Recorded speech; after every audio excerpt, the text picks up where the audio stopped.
So today we're going to be focusing on Skaven and Greenskins for our main factions. Trying to learn the Skaven first pick style. And our first opponent, as you can see in the top middle, is Legion.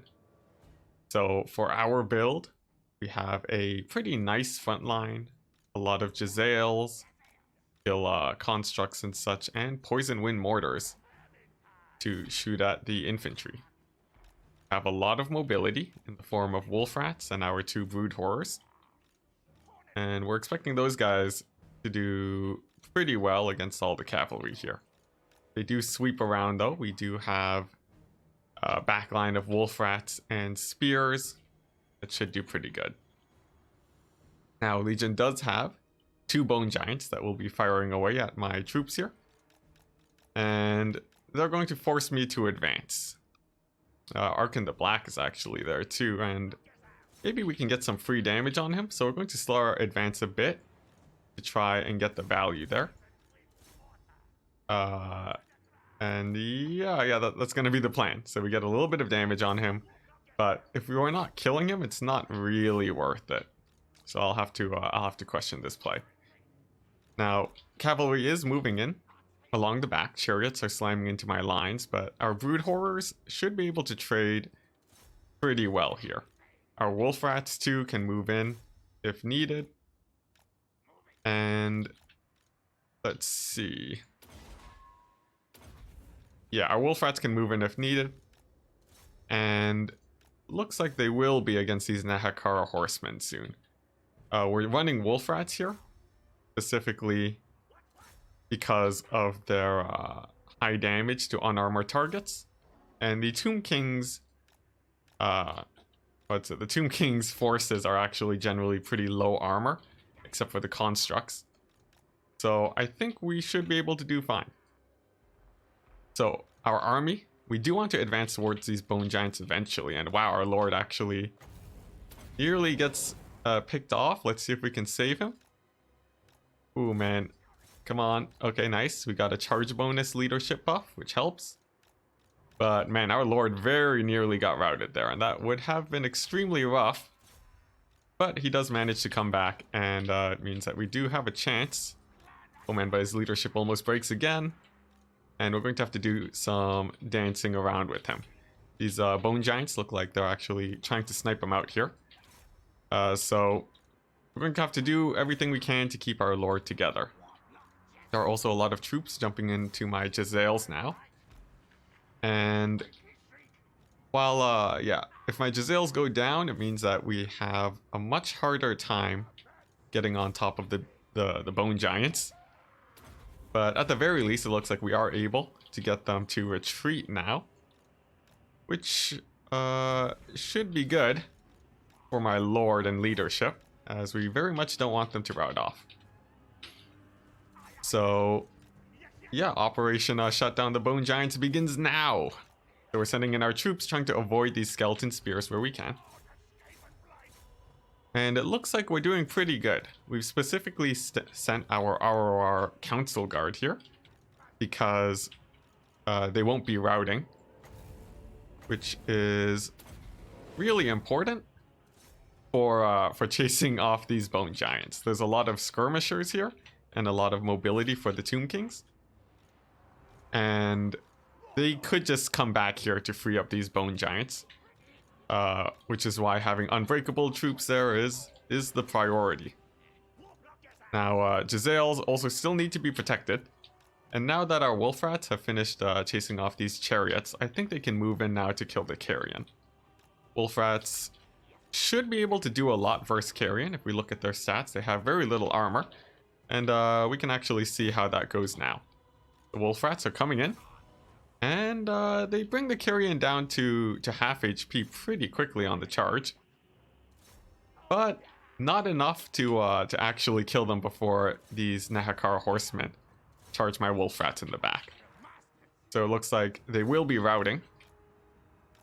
But yeah, the wolf rats will be routing. But they should come back in just a quick second. Wolf rats tend to rout and come back pretty often. And getting pretty good damage in there too should help. So all in all, I think things are going pretty good. We still very much want to shut down these bone giants though. So going to be moving in to achieve that.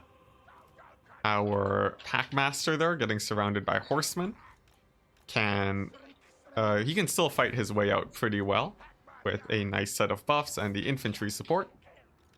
And as soon as this left bone giant dies, I think we'll have stabilized finally.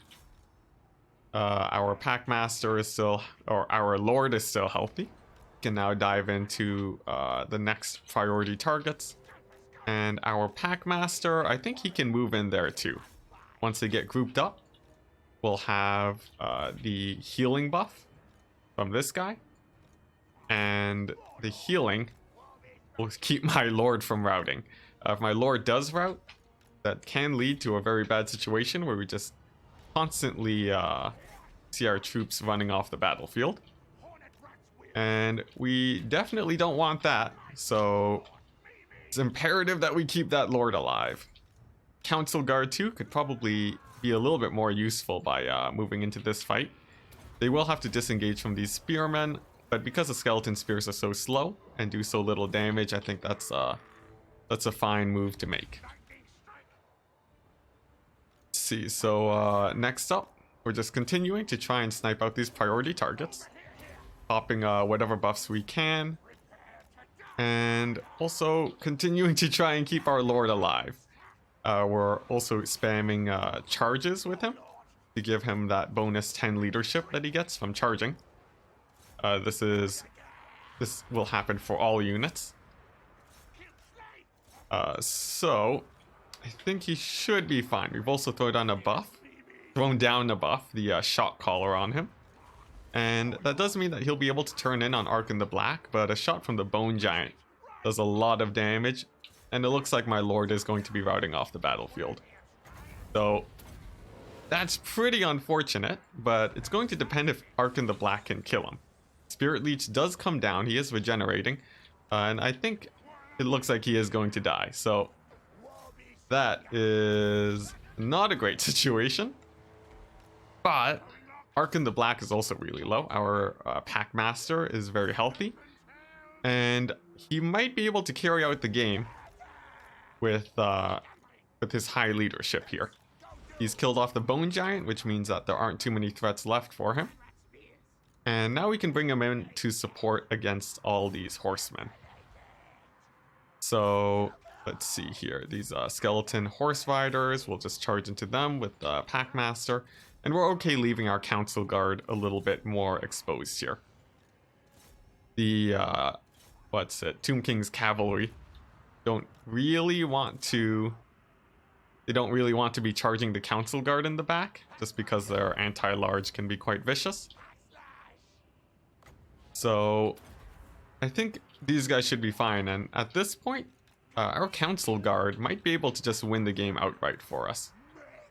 We'll have to see though. And we can't get too overconfident. And it's all about making sure that the cavalry doesn't get too much damage here. So the way to prevent that is to disable cycle charging like this. By using our Packmaster to just nip them in the back. And that will mean that they can't really turn around to fight my troops. This way, the main benefit of cavalry, their cycle charge potential, will be negated. And then that will increase our chances of winning. Now a big charge does come in on my Plague Monks here, and it looks like those guys will be routing. But I think at the very least we trade out well here, because the Council Guard are keeping those horse archers busy. So, and in fact, the prolonged combat there should help us out a lot too. So we're feeling really nice about this trade. As for the middle fight, there are some skeleton spearmen here that we want to take out. Our Plague Monks should be able to do that well, and it will buy space for our Packmaster to fight whatever he wants to fight. In this case, it's going to be Ark in the Black. Ooh, but a summon does come down. And it looks like we are about to lose our infantry support here. So I think our Packmaster will likely want to disengage and get into the range of these Council Guard. We'll also throw a leadership buff on him. Make sure that he doesn't run off the map. And once we get into the midst of the Council Guard, we're feeling a lot more confident. There are a lot of skeleton warriors here, summoned by Ark in the Black. But they won't do too much damage to our Council Guard. They have these guys have a lot of armor, so we'll be fine there. It's also important that we keep our Lord near them now, or our hero, because Council Guard do give a pretty nice buff. They give the Guardian effect. And that physical resist will be great versus basically everything here except for Spirit Leeches. I'm also going to have to be wary now about our max HP on our Lord, as he is reaching his heal cap, or he has reached his heal cap. And that means that his regeneration won't be really coming into play anymore. So cycle charges in the back can be pretty scary against him.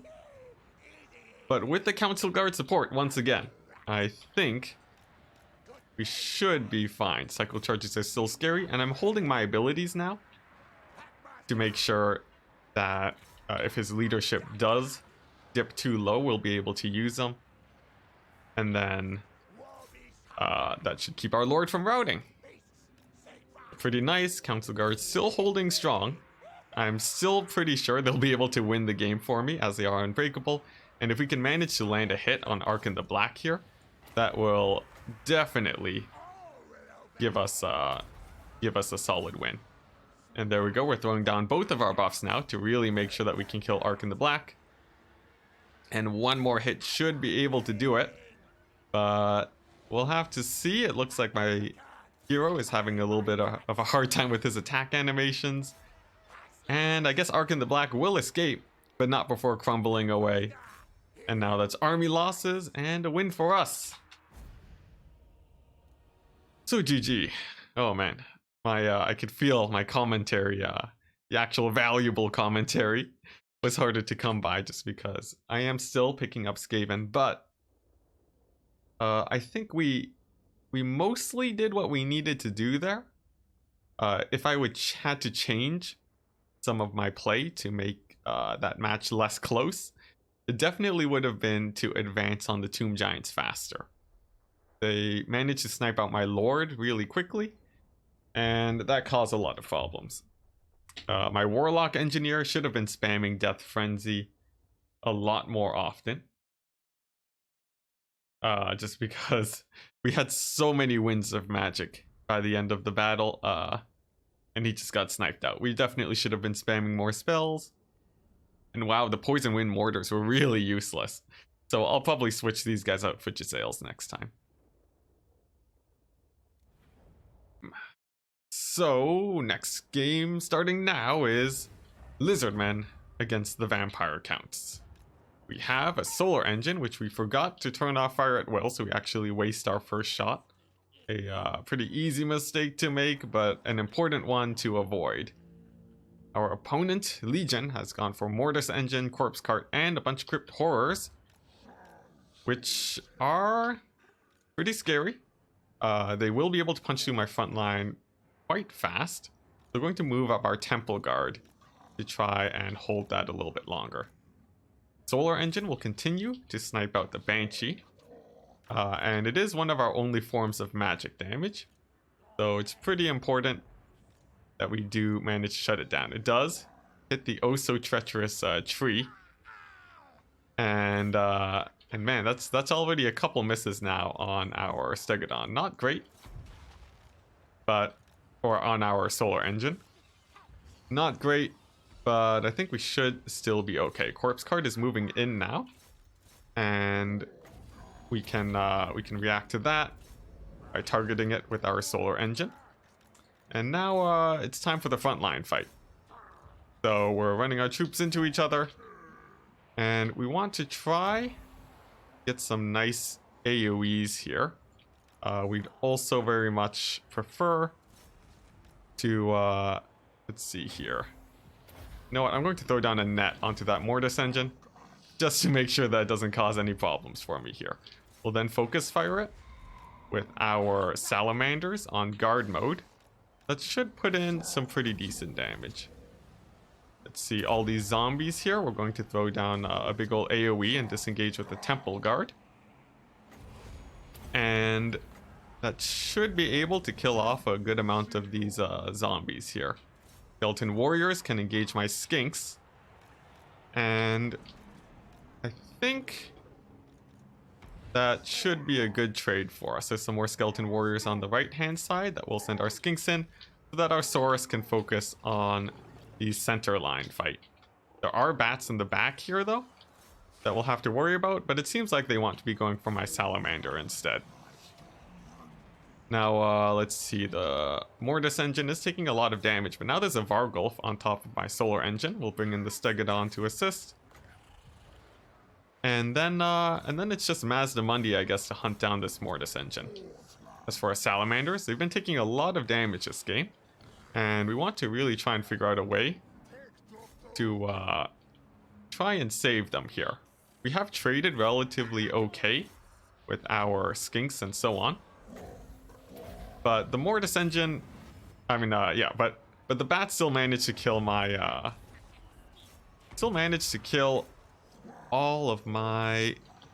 basically all of my salamanders. So I think Legion came up on top there. See, Mazdamundi now is getting surrounded. We'll have to be very careful that we control him well. And our priorities right now is to keep our single entities alive and to also kill off that, the Mortis engine and other single entities of the undead. Salamanders do come back, which is great. We've surrounded the Vargulf too, and if we can just avoid dying to this Mortis engine, that would be great, but we don't really have a lot of tools to jump in on it. Vlad is sort of, or actually Manfred is sort of out of position to actually help defend the Mortis engine. So maybe we'll be able to take it out here. We're going to send in Mazdamundi. And then we're going to try a... Oh, actually, can't overcast net there. So never mind. We'll just be backing up with Mazdamundi. And we're going to throw down a Crack's Call onto these skeleton warriors. That might have been the worst idea ever, because if it kills all my skinks here, that would be terrible. And thankfully it doesn't, but it does hit my Saurus warriors for quite a bit. Nevertheless, I still think we're doing relatively fine. Especially given the fact that our big monsters are very healthy. And the Mortis engine is going down too. So now with that down, it means that a huge source of power for the vampire counts is gone. And with an infantry advantage, I think we'll be good. An actual very surprising factor for me here was the fact that my skinks managed to kill the skeleton warriors. And the fact that the skinks could kill the skeleton warriors means that they were actually quite useful, a lot more useful than I would have expected. So I may very well be running them in the future, although I do think they are a bit vulnerable to cavalry. But still an interesting unit. Usually you don't really want that many low leadership troops against the vampire counts. But we still have a game to round out. Mazdamundi does have to worry about these banshees, and our only source of magic damage really is Mazdamundi's abilities, which aren't great versus banshees, and the temple guard, who are extremely battered. But despite being pretty beat up, I think they still should be able to take out the banshees. And you can see here these banshees are losing in combat, which is a great sign for my remaining 32 temple guard. Balance of power is also extremely in our favor now. So I think this game is basically sealed out now. We're just using the temple guard to continue to chase the banshees. Our Stegodon will be able to fight too. Even though it doesn't do magic damage, it's still a great fighter against banshees. And for Mazdamundi, we will be focusing on cycle charging with him. so he will need infantry support to disengage. And the reason we're cycle charging with him instead of leaving him in combat is because he has a huge charge bonus of 70. And with the charge bonus, he'll be landing in a lot more hits than if we just left him in combat. There's also great knockdown effects that he can throw onto the lords here, and that will reduce their damage too. So generally much better to cycle charge. And there we go, another good charge. And this is good practice, since in some cases you won't have this much extra infantry, and getting your cycle charges in as quickly as possible will be very important if that does come down to the, if it does come down to that. So we're just going to be continuing to do that, but this game is as good as over. So we can start going over some recap now. I think one of the major winners here were these skinks. They managed to kill a skeleton warrior unit on their own, which trades cost effectively, and it held the line for my back line, which was just amazing. As for our salamander hunting pack, despite getting jumped on by fellbats, they still got a few shots off and almost paid for themselves. So I think that was actually pretty worth it, especially because you see many of the fellbats died there to pin them down. So a nice threat, but still pretty hard to defend. As for the Stegodon, it did amazing. Zyphos, maybe your 1300 value was correct. And the Solar Engine too did great. As for our Saurus Warriors, they did well, and yeah, everything just went pretty good. Basically as well as I could have hoped. Now, some major threats here, I'm not sure. I don't play a lot of vampire accounts, but it was very important that we took out the Mortis engine to make sure that our Saurus could actually get their value there. Now we're getting on to the next game. So this is a best of 3 against JPhoenix. We're playing Skaven against his Beastmen counter pick. And we bought a pretty massive army by Skaven standards, with 1,500 troops, with a nasty skirmish build that you might have seen before. For JPhoenix, he has opted for a for a pretty heavy infantry focus. And whoops. And we're going to see if we can abuse that. Immediately, we're routing off some Ungor herd, getting in some nice charges, and we're going to start sending out summons to delay the chaos spawn. Our infantry will be moving back, but oh no, looks like a big dive in by cavalry along our slingers here, going to cause a few problems. However, our here, man, my hotkeys are super messed up right now. The cavalry is collapsing in on the left side, which does hurt our troops a little bit, but it does mean that we can really secure our left flank. And that's what we're going to be doing, because in the late game, as we get fewer and fewer units, I think we have an advantage. We were also lucky to have our spears here, and they're trading really well into the Chaos Warhounds and the cavalry along that side. So we're feeling very confident there. And with our left flank so secure now, I think this is our next order of business. We're just going to charge straight in there with our wolf rats. And we want to get there before these chaos spawn manage to dive in. Let's see here. In fact, the chaos spawn could be a problem, and we do get surrounded, which means a lot of our wolf rats are actually going to be routing now. So a little bit of a misplay on my part. We actually got a lot of our mobility routed, and we're going to have to recover from that. But if our lords can make it out alive and our wolf rats can recover, I think we should be just fine. As for the right flank, they've actually done pretty well for themselves, having now recovered. And they should be able to take out some Centaurs and Wolf Rats. It looks like JPhoenix actually had a pretty hard time getting a proper disengage there.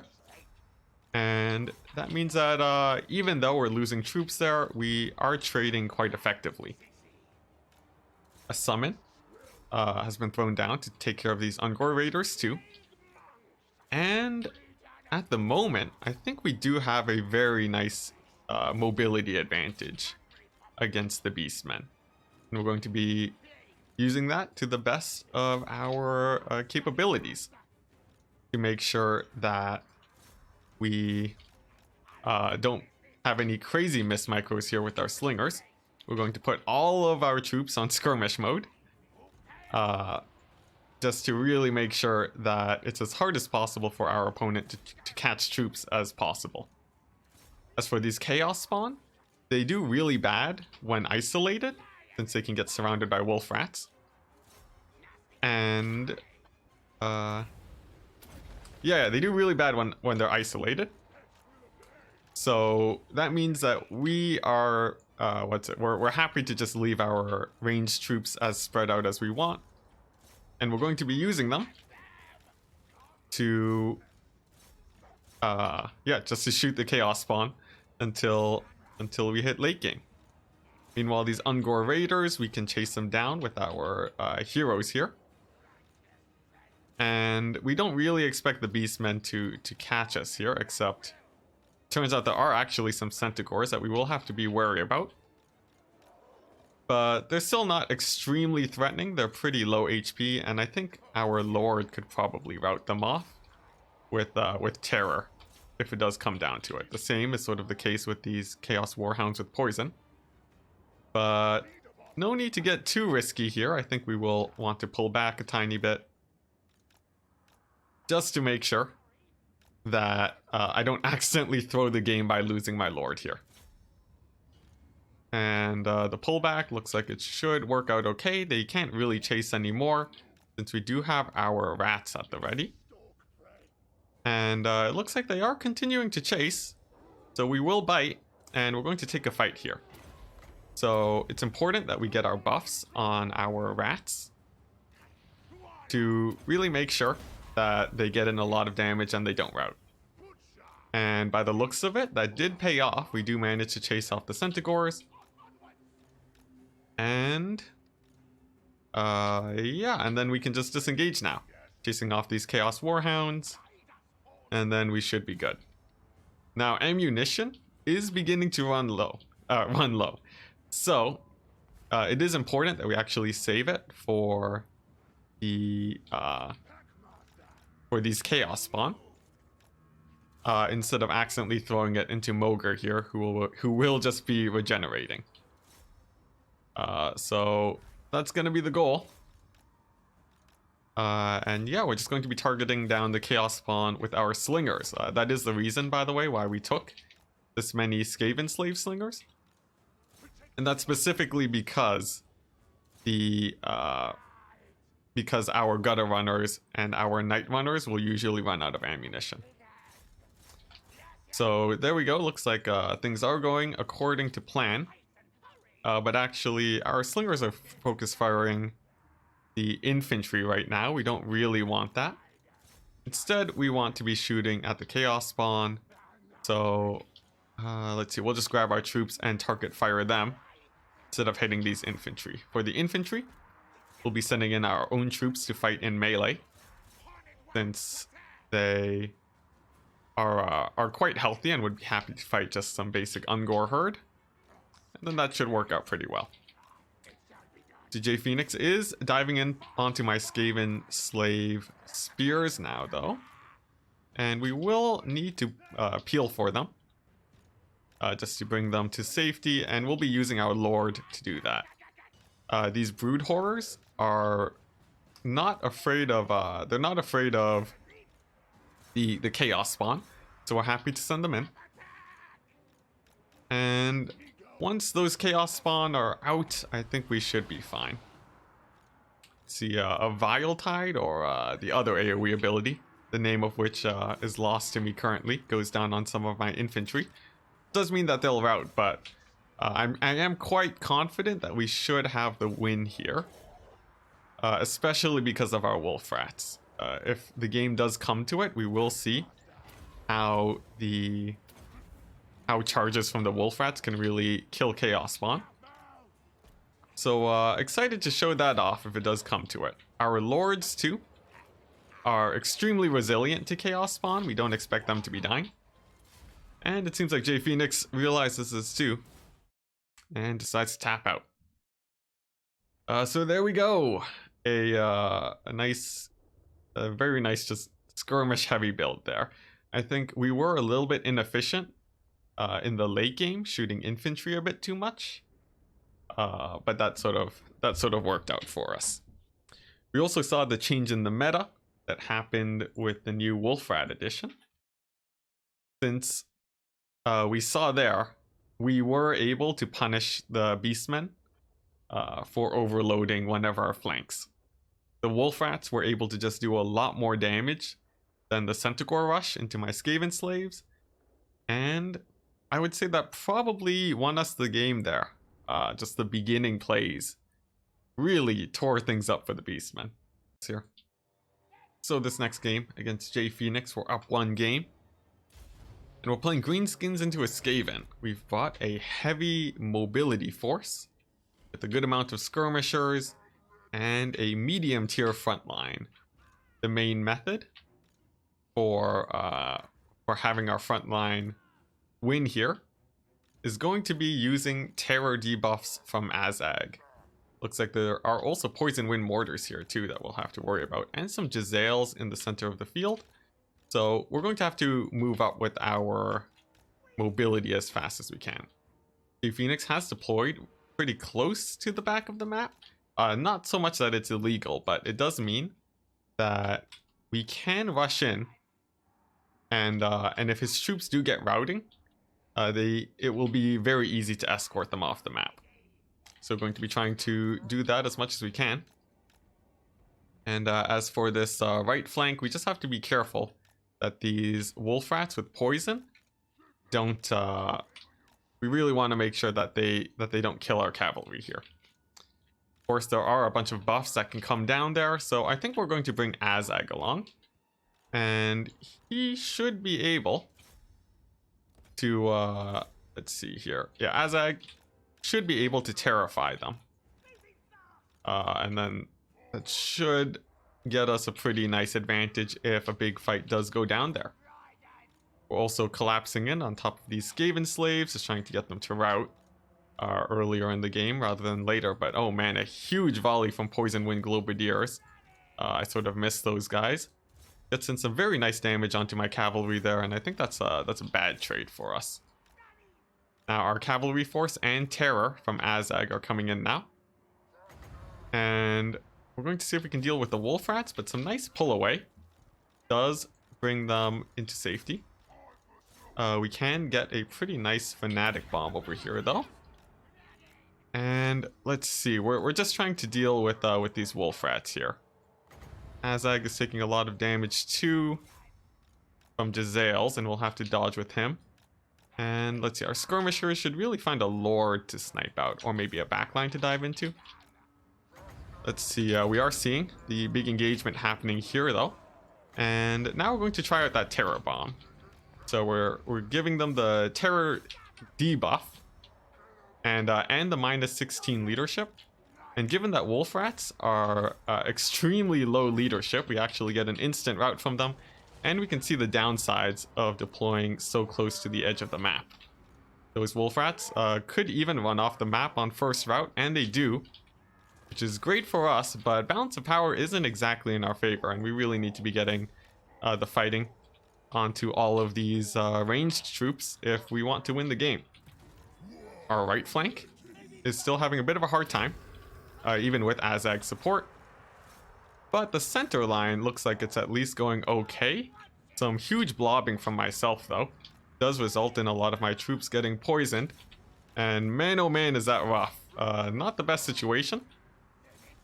And there are still 2 extremely healthy heroes here that we'll have to worry about.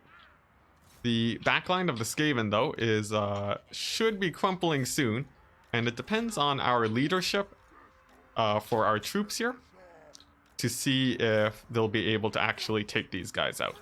if our infantry does begin to break, it will cause problems for us, since it'll mean that the Skaven will be able to continue firing in on us, and that is really not optimal. But in this case, it does look like our troops do manage to hold, and we do get to rout a whole ton of these troops. Now at this point, it's just a matter of escorting them off, and when they are off the field, it's just going to be the extremely... It's just going to be the heroes of the Skaven at that point. Just the brood horrors, and that's about it. Everything else should be off the map in just a second. And once again, I think deploying so close to the edge of the map is going to lead to some problems here for the Skaven. I'm actually able to escort a lot of these troops with infantry, which I wouldn't normally be able to do, because I would be overextending by chasing these guys. But instead, we're able to chase them off relatively easily. And as soon as they're off, the next goal is just going to be cycle charging the hero squad. They are quite strong, so Azag can't win against them in a one-on-one fight, but we also have a lot of missile units that will be able to fire in on them. The hero squad does extremely badly versus missiles just due to their low armor. If you take a look, 60 and 40 respectively is not very much. So I think we should have the advantage there. We do want to conserve ammo though, to make sure that that the hero squad, or that we don't waste ammunition in other places. And we'll also want to consider how to use the rest of our Winds of Magic. We actually have 4 Spirit Leeches left. We could throw it down on the heroes. We'll just want to save enough Winds of Magic for a Doom and Darkness, I think. So, let's see, I guess at this point, we just begin firing away at the hero squad. We'll move in our Fanatics to engage. And we can turn on fire at will, since there are no troops here that can... yeah, since there's no troops that I can waste my ammo on. So there we go. Just shooting away at the warlord, and getting in some sort of burst damage is the best option here. Just because the regeneration will be constantly in effect. We do land Azag to try and snipe out the Lord, but that might have been a terrible decision, as the Packmasters do land a few hits on him. Just takes some damage, does manage to come back up into the air though, and once again we can continue Spirit Leeching this Plague Priest. A summon does come down, and it looks to be on the verge of routing off my troops here. We can throw down some Fanatics to try and take them out. And if we can terrify them, that would be great. We also very much want to snipe out this Plague Priest, just to stop any further summons from coming down. And it looks like we will manage to rout him. So, that's great. The leadership of these guys is getting low now. And I think at this point, it's time for that leadership bomb. We're going to throw down another Doom and Darkness. And I think we'll actually get them to rout very early with the combination of the leadership effects. So there we go. A nice win for us. These Poison Wind Globadiers were very scary, and we did have some misplays there. But despite the high value of these ranged troops, just the fact that we were able to chase them off means that the value of these of the lords for the Skaven was just completely negated. So even though these guys were pretty effective, we saw the moment that we collapsed those lines, we were fine. As for the Wolf Rats, that leadership debuff was extremely important for getting them off the battlefield as quickly as possible. At the end of the game, a lot of my troops were battered, and cycle charging from the Wolf Rats would have been brutal. So, some key plays there. But otherwise, I think just our mobile build was quite nice. So for our first match against the green one, we've opted into a greenskin mirror matchup just for a little bit of practice. We've gone for a crazy armor debuff build with Soul Blight and the Rusty Errors. They'll be able to bring down the armor of many of these troops. But for my opponent, it looks like instead of going for a heavy hitting armor build, looks like he's gone for probably for a bunch of goblins by the looks of it. And now he's moving up with his skirmishers to pepper my savage orcs. The skirmishers are a little bit annoying, but in the late game, my archers should be able to get a lot more value than these guys. Oops, just a little bit of microing here. And yeah, these Wolf Rider archers, they tend to run out of ammunition by the late game. So we're not really that worried about them. We should also, at this point, actually be positioning our front line to make more of a line of fire, just so that we can, just so that they can get a little bit more firing at the same time. We want to be increasing, yeah, just massing their volleys together. Otherwise, we'll get out-traded on the ranged front. We also don't want to get hit by goblin fanatics, so just a bit of spreading of our troops should do good. And then we can be very slow with this advance. We are taking damage from the rock lobber, but it is just a single artillery piece, so it's not especially scary. What does sort of suck though is that our savage orcs are taking a lot of damage, and even with dodging, it does mean that these goblin archers will likely be able to pay off in value. So just to really make sure that they're safe, we'll pull back the savage orcs, and we're hoping that we can keep them safe for later in the fight. These archers are continuing to fire, but now we can return fire with our own ranged troops, and that should be able to deal with them. My only worry right now is that perhaps we're advancing a little bit too slowly, but right now our archers are getting decent trades, so I'm sort of happy with the outcome. Let's see, it looks like some goblin big bosses are moving in though. I'll have to be a little bit wary of them. But just looking at the forces, I think we have a frontline advantage. I'm very convinced that there are a lot of troops missing here that I'm just not seeing. And that's what's worrying me just a tiny bit. However, we still must advance. And we're going to be sending in our archers to face off against these savage archers. That's just because we have a huge advantage on that front. And let's see, it's oh, actually it's a bunch of night goblin archers that we have to deal with. It's pretty interesting. It means fanatics will be coming our way, and that's definitely something to worry about, but we still have a huge advantage on the ranged front, and we can just sit here and wait for him to come to us. That way we don't have to worry as much about fanatics, and then that should work out decently. Still though, it looks like some fanatics are coming in. Our front line isn't holding up especially well either. Our savage orcs are taking a lot of damage. However, our archers are putting in a lot of damage, which is nice. These night goblins aren't especially scary now that we can get Azag in on top of them. And our archers are really just not worried about the skirmishers at all. So just going to keep firing away, lose some fanatics over here, and then begin recovering this right flank. We have savage orcs at the ready to help fight there, and that should be good.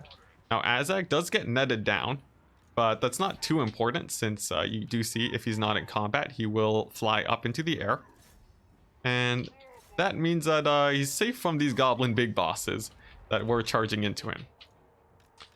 So that's great, but our right flank is still a little bit scary. The fanatics do come down, getting decent damage onto my savage orcs, but not amazing. So I think we're still good. We just have to really make sure that once again our backline doesn't get too compromised. We'll throw down a leadership buff on our archers here to keep them in the fight. And we want to try and rout off these Goblin Wolf Rider archers. Just because they are quite pesky, trying to shut down my ranged here. And really, our range is all the advantage we have. So we really want to keep them safe. Let's see, Savage Orc big guns are coming in now. They'll be fighting my own big guns, and we expect those guys to trade about evenly. And the skirmishers are putting in a lot of damage onto my archers, more than I would have expected. And that might spell doom for us here. We'll have to see. Our front line is having a bit of a hard time too. And let's see, how many archers do we have left? Seems like my choice in mobility might have been folly, but we'll have to see. Let's see, Savage Orcs are winning the front line, and actually things are sort of collapsing now. I think we might have just gotten out skirmished, and that's gonna be GG. So my initial theory about the skirmishers not being a problem was actually quite incorrect, and it looks like they were able to actually get a lot of value on us. So yeah, if we just take a look at the values here, yeah, they all paid for themselves. And I think next time, these guys I'll probably replace with Spider Riders just to kill these Wolf Riders. Even when they were charging into my Archer boys, they were putting in pretty good damage, and that did not feel very good. Our build was spec'd out to deal with Stone Trolls though, so being a little bit more vulnerable to other builds is expected, but I think I would definitely change up some things in the future. Yeah, our archers actually didn't get too much value anyways. So rip, and nice play to the green one. In fact, picking a greenskin mirror matchup against someone called the green one, probably a bad idea, but maybe. So for the second game, fighting for our best of 3 lives against the green one, we have a Skaven Kite against Norska. The Norskin forces are relatively small, and immediately we want to advance to buy ourselves some space. As for the Norskins, there are some Norskin Ice Wolves here that will be able to pressure our ranged troops, but are they especially scary? Maybe not, and that's because we have Wolf Rats at the ready, who will be able to cycle charge them, or at least counter charge them, if the opportunity presents itself. Now immediately we're seeing a massive charge in on these Marauders. They take a ton of damage from the initial charge and get routed off. Norskin Ice Wolves do come in, but we'll throw down a Skaven Brew onto these Wolf Rats. And let's see, another buff too, and we should be able to chase off those Ice Wolves. Or Wolves do come in. We'll counter charge them with our Rats, and they should be out. But now we're running into the problem that our Plague Priest was a little bit unattended to, and it looks like he might die. We're going to throw down summons to save him. And oh, whoops, we also forgot to take our troops off of, we forgot to put our Skaven slaves on guard mode. So we're going to do that, and then just recover from here. So a lot of the Norskin forces have collapsed on this left side, so we're going to avoid combat there, and instead focus on finishing off all the troops along our right flank. We're then going to relocate our main powerhouse forces onto that flank, because the Norskin forces are still pretty slow. We do lose a unit of Wolf Rats to our rout, and it looks like they won't be coming back sadly due to the small map. So a heavy loss, but I think we should still be able to recover. So let's see here, we've collapsed the right flank. Our Lord is still getting pretty beat up, or our caster that is, but we've done a pretty good job kiting so far. Some berserkers are a little bit out of position too, and we expect to be able to finish them off while we continue kiting out the left flank of the Norskins here. There are 2 mammoths, which means a lot of money went into their fighting power. So that's why we're just going to deny the fight as long as possible until we get into a very advantageous position. These berserkers are continuing to chase my Wolf Rats, so we just pull away with the Wolf Rats. until they turn around, and when they do, that's when we get the charge in. Our Plague Priest looks like he's safe now, and we can just reconsolidate our forces to begin facing these mammoths. The Marauders are on their way out. We're expecting a terror rout from them in just a second. And these Berserkers can just get slingshotted down to death, I think. And that should take care of them. And there we go. We've dealt with this backline of Marauders, or Berserkers.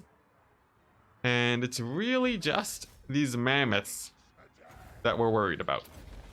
So the Mammoths aren't great without infantry support, which means sending in Clan Rats to delay these Berserkers buys time for our Slingers to fire away at the Mammoths. So that's going to be the plan. If the Mammoths do decide to just rush in without infantry support, they should be in for a pretty rough time. Looks like a boat is coming down. We're going to try... Oh, a pendulum, actually. We're going to try dodging that where we can. But our formation is really loose. So it actually doesn't get too much damage in there. Let's see, we have 3 units of Wolf Rats too to continue charging the infantry. And looks like we're doing pretty good so far against the Mammoth. But still, a big burning head does go down on our troops. And that's a little bit scary.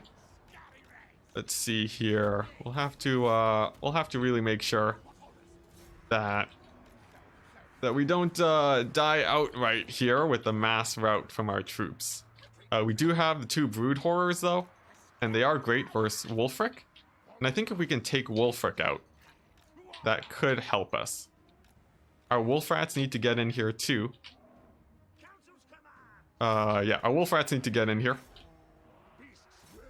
Just so that they can take out the Berserkers, because things are still a little bit dicey actually.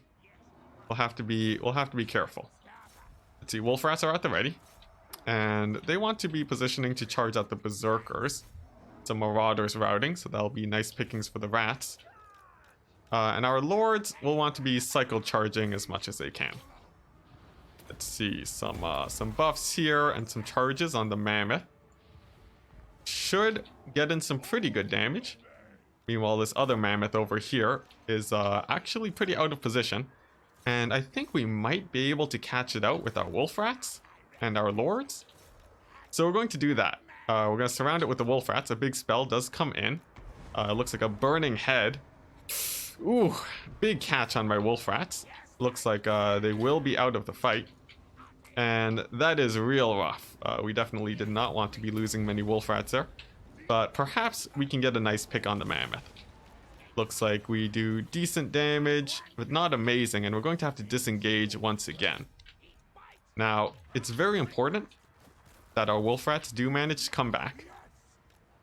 Because their cycle charging potential against these Berserkers is extremely important. They can also help chase off Mammoths. So we're really hoping that they do come back.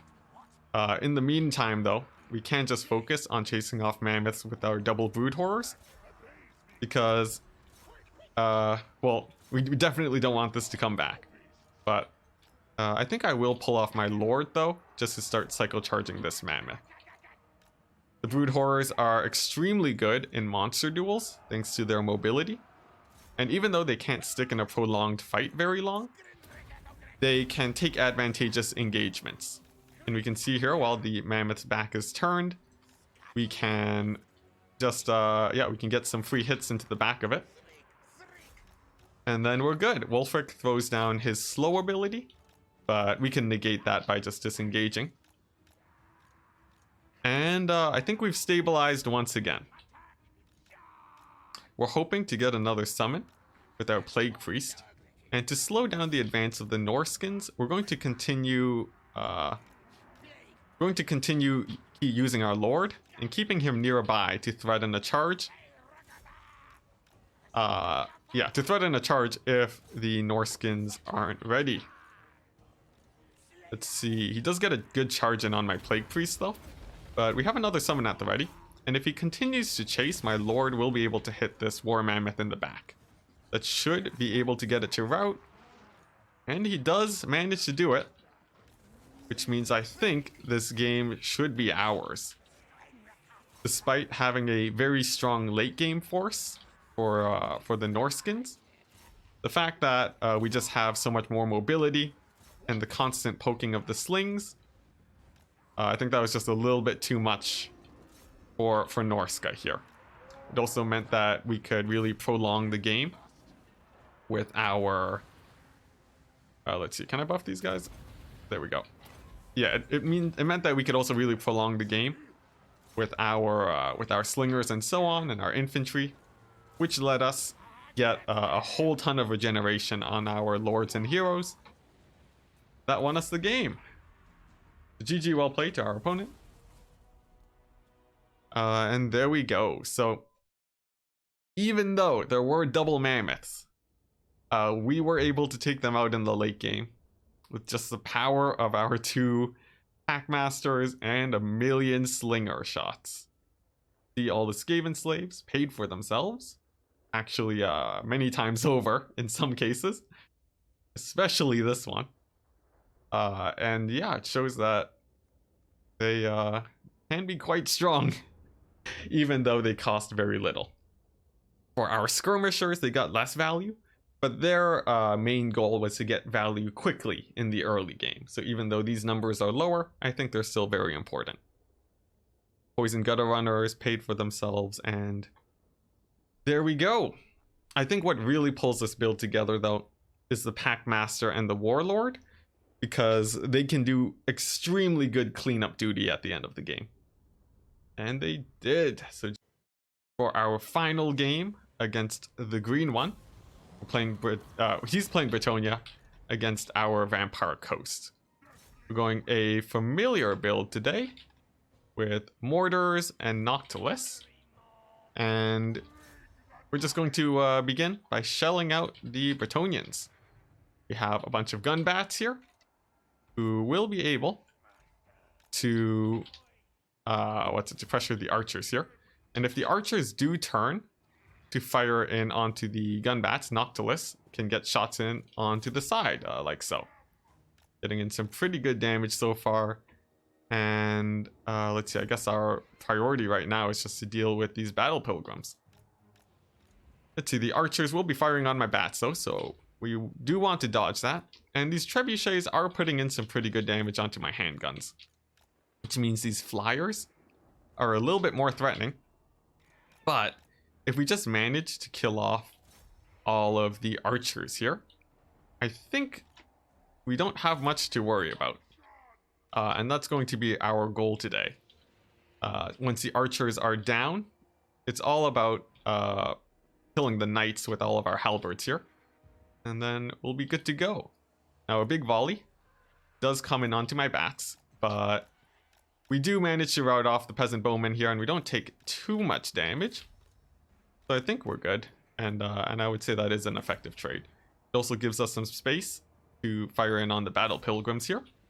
And if we can put in some damage, that should be good. Now, Noctilus is getting in a lot of damage onto the peasant bowmen. They can't turn to face my gun bats because Noctilus will just continue shooting sidewise into them. And we can see it's getting them to rout now. And another shot from Noctilus will probably do it. In fact, I would recommend the Pegasus Knights are probably better suited to defend against the gun bats here. But we'll have to see how it goes. Now, trebuchets are now firing on my mortars, getting in decent damage, not taking out any of the actual artillery crew yet, which is big, because it means we can simply throw down in a hack, and that should heal them back up. And we're feeling like we're trading out against the Bretonians pretty well here, so we really don't have a reason to advance. Noctilus does enough damage to really punish the Bretonians here, and our gun bats are able to get in a lot of damage too. Another shot goes into the archers, getting them pretty low, and we're also bringing in our gunnery wights to begin shooting some of the infantry here. We also want to pull back some of our gun bats just so that our gunnery whites can give them ammunition. And this is because running out of ammo is a pretty common problem for the gun bats here. And we definitely don't want to be, we definitely don't want to run out of ammunition. It's very important for keeping these peasant bowmen and so forth away. So, it looks like neither player really wants to advance, which means one of us is probably making a misplay. And we'll have to see who that is. Now these men-at-arms, Scab should take a lot of damage. A nice dodge from my opponent reduces the damage by about half, I would say. That's a pretty nice trade. And he's also shelling out, he's shelling some of my halberds now. Now the trebuchets will eventually run out of ammo, but I think if they use up all of their ammo, it's probably a bad situation for us. So we're going to be a little bit wary of that. Let's see here. He will kill some halberd units, but they are just zombies. So some of the cheapest infantry we have. So I think we're still okay. In the late game, if it does come down to a big charge in with these Pegasus Knights, we should be fine. Just because of all of our crabs here, which are so healthy. Noctilus, continuing to get a lot of damage into, is doing great. But we have to decide, let's see. I will heal up my bombers, just because the healthier they are, the more ammo that they have. That should be good. Trebuchets are still firing onto my halberds here. And our opponent still does not want to advance. So, looks like we're setting up for a very long game now. And our priority is still to take out the archers. Since they, since the archers are the main DPS against Noctilus and so on. So our gunnery whites are firing in on them. And Noctilus is also just taking free pot shots at knights where he can. The cavalry, although not especially scary, will give me a lot of value when I fire into them, and it will make more of an impact than if I shot into the front face of these peasant bowmen. So that's what we're going to do. If the infantry does advance, our gunnery whites are great for scabscrathing. So I think they'll be just fine. Let's see here. These archers are firing onto my gun bats, so we'll just do a little bit of dodging here. And if we can just get some shots in on them, that'd be good, but these Pegasus Knights are doing some good zoning. Keeping the archers safe. We're going to see if we can get Noctilus to rip a shot into these guys. He misses, sadly. And it's going to be a continuous skirmish here. The trebuchets look like they have indeed stopped firing. Or if they are firing, I'm not sure what at specifically. Ooh, but Noctilus, nice. Gets a nice shot into the peasant bowman. And I still think we're trading out effectively against the Bretonians here. I feel like he does need to advance, but we'll have to see what our opponent decides to do. He is slowly running out of archers. We ourselves are running out of ammo though. Our gunnery whites only... Never mind. They have tons of extra ammunition that they can supply. So we're not worried at all. We're going to give some ammo to Noctilus. Again. So that he can keep being a terror to all these poor peasant bowmen. Gunnery whites are poking away at these archers here. Slowly but surely. And let's see. More ammo on these deck droppers. Should be good. Now, trebuchets are still firing on my deckhands, but we brought 5 of them. 5 polearm variants. So we're really happy to just sit back and we're happy to take the trades in from the trebuchets. That's no problem at all. These battle pilgrims will be taking lots of damage too. And nice, looks like we managed to rout off yet more archers. So, Pegasus Knights getting range of my gunnery whites means that they'll be able to fire some shots in. And you can see the gunnery whites do actually kill models off of Pegasus Knights. So, If we actually just take the fight here, I think we should be good, but we don't want our bombers to take too much damage. So we're going to be avoiding that where we can. Still though, Gunnery Whites firing on Pegasus Knights is great. Noctilus, you know what? I think if he can just get in range, we can probably shut down these archers too. So that's going to be the goal. Now our opponent has decided that now is the time to engage. But his peasant archers are extremely battered now. It's just, let's see here. It's just, really is just a few troops left. So I think we can chase them away with Captain Roth's Moondial. While we continue to do what we have been doing. Just poking away with our bats where we can. And now that these Pegasus Knights have actually converged onto one of my flanks, we can, we can actually dive in once again onto the Bretonnian infantry.